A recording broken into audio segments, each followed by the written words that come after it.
Ese wari uzi abanyarwandakazi bakize cyane kurusha abandi mu Rwanda? Muri iyi video nkuzaniye top 5 y'abanyarwandakazi bakize cyane kurusha abandi mu Rwanda. Abenshi muri bo ni ibyamamare, niyo mpamvu usabwa kubana nanjye kuva ino video itangiye kugeza irangiye. Nk'ibisanzwe tuguhaye ikaze kuri Ben TV. Niba ari ubwa mbere uhageze, ukore subscribe, like, share na comment. Wibuke gufungura inzogera kugira ngo uzajye ubona update zose tunyuze kuri uyu muyoboro wacu wa YouTube. Tugiye guhera ku mwanya wa gatanu. Ku mwanya wa gatanu turahasanga umunyarwandakazi witwa Shaddy Boo. Uyu ni umwe mu bamenyekanye cyane ku mbuga nkoranyambaga, amenyekana nk'umuseri Queen kandi yagiye agaragara no mu ndirimbo zitandukanye z'abahanzi. Twavuga nk'indirimbo ya Bruce Melody yitwa Akinyuma. Iyi ni indirimbo yakunzwe cyane haba mu Rwanda ndetse no ku rwego mpuzamahanga. Uyu Shaddy Boo ni umwe mu bagaragaye muri top 5 y'abanyarwandakazi bakize cyane mu Rwanda kurusha abandi. Uyu Shaddy Boo uretse kumenyekana afite ibindi bikorwa bigenda bimwinjiriza hirya no hino, haba ubucuruzi, kwamamaza ndetse n'ibindi byinshi bitandukanye. Uyu ni umwe mu bafite inzu nziza ndetse n'imodoka nziza mu Rwanda. Twihuse cyane tugiye ku mwanya wa kane. Ku mwanya wa kane turasanga Keti Bashabe. Uyu nawe ushobora kuba umuzi kuko ni icyamamare ku mbuga nkoranyambaga. Arakurikiwe cyane kandi afite ibindi bikorwa byinshi ahuriramo n'abantu, bityo bikamufasha kumenyekana. Uyu nguyu niwe wagaragaye ku mwanya wa kane w'abanyarwandakazi bakize cyane kurusha abandi mu Rwanda. Uyu nguyu afite ibikorwa byinshi bimwinjiriza, haba kwamamaza ndetse n'ibindi bikorwa byinshi by'ubucuruzi agenda akora hirya no hino, bityo bikamufasha kuzamura ubukungu bwiwe.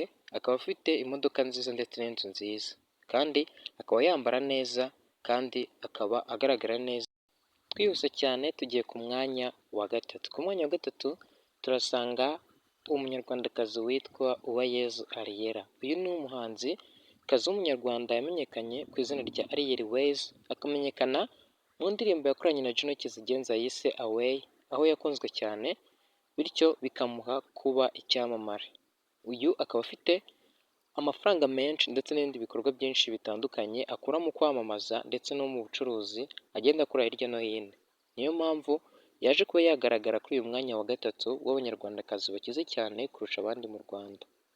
Uyu Ariel Ways afite amakampani menshi agenda yamamariza, ay'ubucuruzi ndetse n'akora ibindi bikoresho bitandukanye.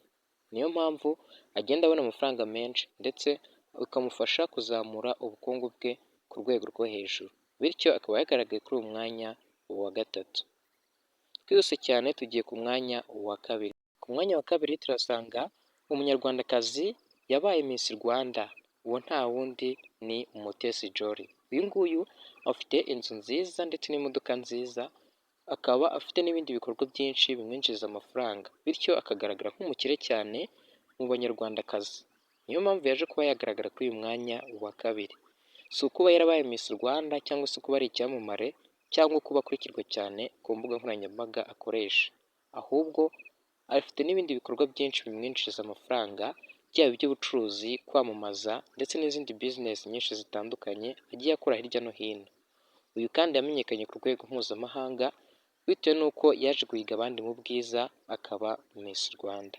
Uyu Mutesi Jolly akaba afite amazu meza ndetse n'imodoka nziza, bityo akazifasha kwinjiza amafaranga.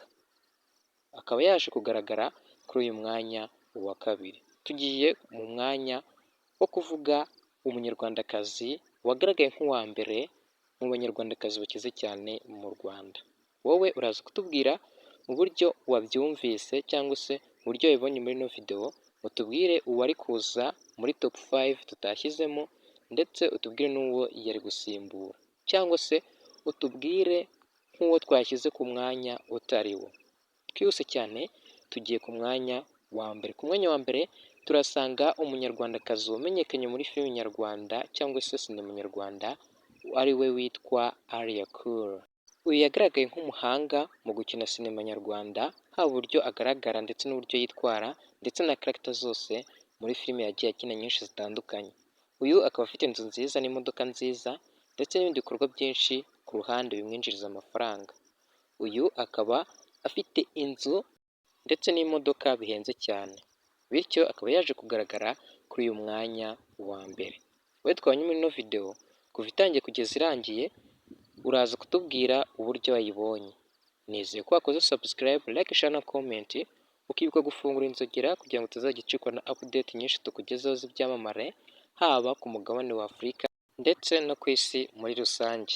Uze kutubwira igitekerezo cyawe muri comment cyangwa utubwire video twazagukorera.